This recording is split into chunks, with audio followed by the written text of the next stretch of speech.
zo dama ina ta neman ki lungu sako ina neman ki me kika ce mara nan ina ta faɗi maka cewa shine wanda sunan sai nuna cewa shine farkon bawan Allah a duniya. Kina nufin cewar bayan da ilimi to tun ranar nan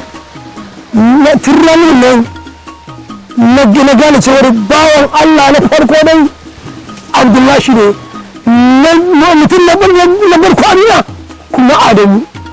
Da haka kaina yana da wato rage gina nufin Adamu. Ayan ko haka ne, ai shi ne gwamnan farar hula na farko a jihar Nasarawa. Kai, ka kalli mutum a ɗaya kamar Sardauna, ka kallace shi kamar ta bawa ƙwarewa. Dattijo ɗan dattijo, babba ɗan babba, shirin kama magana ne. Balle kuma kafurta. Jama'a da Nasarawa ta yamma, ku zaɓi Abdullahi Adamu, naka sai naka.